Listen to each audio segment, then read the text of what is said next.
Hey everyone, Pugs here with two new reviews for y'all. Today I'm covering Sweet and Sour Squid and the Googly Artiste, which are a couple of episodes that really highlight Squidward's love for the arts, both musical and visual. And I love when episodes complement each other in this way, it's just so fun. And these episodes don't really have much to do with each other outside of this art connection though, although you could make an argument that they both discuss criticism, so maybe that's another similar factor. As always, thank you all for watching today. I think this might be a fun couple of reviews here. And now let's just get right into it. Starting us off today is Sweet and Sour Squid, which is an episode that I'm excited about, at least kind of, because it involves Squidward and Plankton interacting in a substantial way, and this is the second time that we've ever seen this. It's the first time we've ever seen it in the show, for sure, because the only other time this has ever happened was during the first movie. So I'm pretty stoked about this aspect of the episode. I will admit, though, that I do find this episode to be a bit forgettable for me, because I always mix it up with Breath of Fresh Squidward or The Two Faces of Squidward. I kind of wish that this episode was called Sweet and Sour Squidward, too. I just feel like that flows better. Anyway, the beginning of this episode immediately starts to alarm me once SpongeBob pulls out that pitch pipe and starts whistling. I swear, I thought I was past this, but it appears that the damage done by Choir Boys and its ilk has remained even now. Thankfully, we don't get very much of this anyway, and Squidward starts going on his typical elitist shtick like he normally does. He even says a line that is the base of a very good Sparta remix, if I do say so myself. Yes, I listened to those, though it's been a while since I sought them out so actively. Anywho, I'm glad that this episode involves Squidward's awful clarinet playing because I just feel like it's been a while since we've seen this specifically from him. Now, it hasn't actually been a while, which you can see if you look at the list of Squidward's clarinet appearances maintained by the SpongeBob Wiki, but it feels that way to me, and that's what's important. And yes, I did look at this list for the sole purpose of fact-checking my statement here. Squidward's tantrum in front of the Krusty Krab after Mr. Krabs tells him to stop with his awful playing is pretty funny, especially with Plankton's narration of it, and this scene kinda highlights some of the similarities between these two characters, which makes their impending interaction even more full of potential, and the episode itself picks up on these similarities. And as expected, Squidward and Plankton do finally interact as Plankton decides that he's going to try to get the secret formula out of Squidward. His logic here is actually somewhat sound, especially given that we have seen Squidward cook the patties before. Plankton's first attempts to talk to, or really to trick Squidward, are pretty amusing. I love how Squidward assumes Plankton wants him to eat at the chum bucket and how uninterested he is in that. Just like the first movie, these interactions between the two show how Squidward cannot be easily tricked by Plankton's schemes. At least not with Plankton's usual approaches, which don't have to do with buttering people up, like he learns to do with Squidward in this episode. Because thanks to SpongeBob's tip, which I love how SpongeBob doesn't even question why Plankton is trying to impress Squidward, Plankton finally uses a strategy that works, aiming for Squidward's ego. Speaking of this scene with SpongeBob, I like that we get this little taste of some SpongeBob and Plankton dynamics in this episode.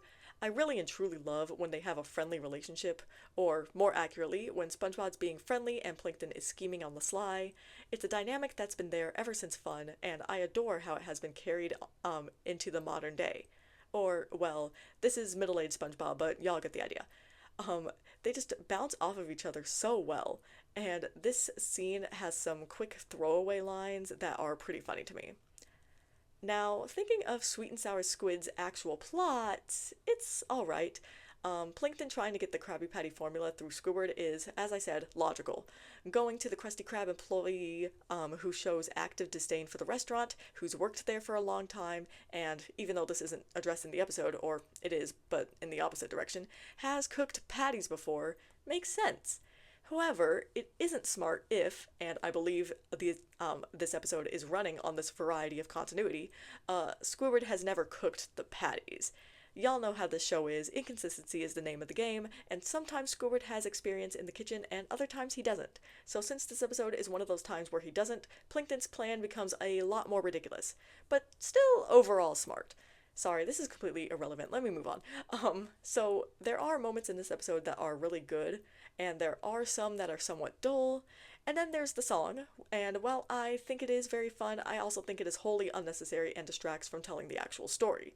But overall, the good for sure outweighs the bad, even if the good here isn't especially great. And then, of course, Plankton's plan is just about completely foiled as we see the inevitable conclusion that Squidward doesn't even know the formula. In this way, or in a way, it's kind of funny to see that this entire situation was allowed by Squidward's apathy. Like, he didn't seem to know or care that Plankton was just using him to get to the formula, and when Plankton made it obvious, he was very blasé about the whole thing. Kind of funny. Mr. Krabs has a bit of a liability in Squidward, actually, so he should watch for that. Um, anyway, once this reveal happens, Sweet and Sour Squid gets a bit weak because I just kind of start cringing at Plankton's attempts to get information out of Squidward that the guy clearly doesn't have, but the episode picks right back up again once Plankton steals Squidward's clarinet, and we get a bit of that relatively newfound signature chaotic flair to end the episode on, and of course, Plankton gets his comeuppance for his scheming in this episode as he takes the fall for Squidward's awful clarinet playing. Sweet and Sour Squid was a mostly enjoyable episode, I'd say, but there were some snags that I can't really ignore. I also think that this was an excellent idea to have an episode centering on Squidward and Plankton, as I love when this show explores an underexplored dynamic, but I have to admit that this episode didn't quite do the dynamic the exact justice that I wanted, so I suppose I might have to wait until Chum Fricassee for that, assuming that episode hits the mark. But anyway, all of this is why this episode is being put in my good tier, where it comes in with a score of 7.5 out of 10. Well now, this is a bit of a blast from the past. The Googly Artiste. I remember when this episode was taken way too seriously by quote-unquote critics in the animation reviewing community. See, I would never call myself a critic. I'm a reviewer. Critic is just too gaudy. Anyway, if y'all know what I was referencing in those first couple of sentences, you might be entitled to compensation. I don't know who will be paying it, but I think you're entitled. Okay, let me get back on track. So this isn't an episode that I've even thought about in a long time, nor was it an episode that I ever had strong feelings about. So yeah, it's gonna be one of those. Let's start with what I think is probably the greatest quote-unquote sin of this episode. Ha, if you think about it, that's kind of an accidental Cinema Sins reference. Anyway, this episode is kind of boring right from the beginning. An episode all about Squidward's art being critiqued is not exactly what I would call interesting content, you know? And when an episode begins with the track Tiptoe Through the Seaweed, it's in the description if you're unfamiliar, I already feel bored. And yes, I do think that this is a good track on its own. It's just kind of a signal for dullness since it's used in some of the most boring moments this show has to offer. And then very few of the jokes in this episode land well, which doesn't help matters in the slightest, and outside of that, the rest of the episode is just kind of middling and dull. It does just barely enough to keep me engaged, but that skirting the bare minimum does not make me happy.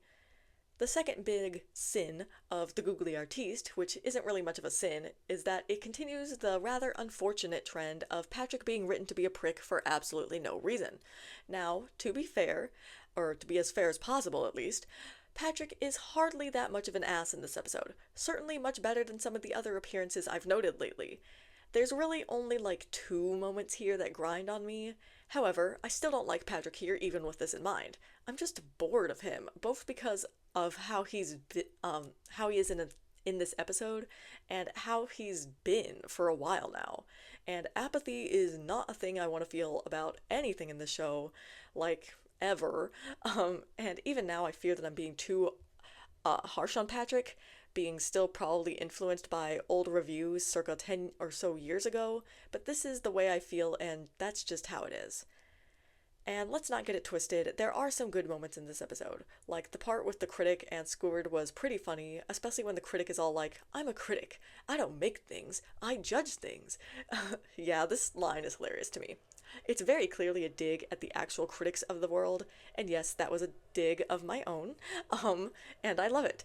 It makes me think of that one little review and how it so very missed the point.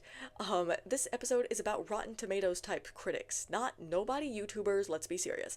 Alright, that's as specific as I'm getting about what I'm referencing here, but anyway, while I don't necessarily agree that you have to be a creative to critique something, in fact, let me be clear, I don't agree with that at all, I don't even think that this episode is taking that position with this tongue-in-cheek parody here.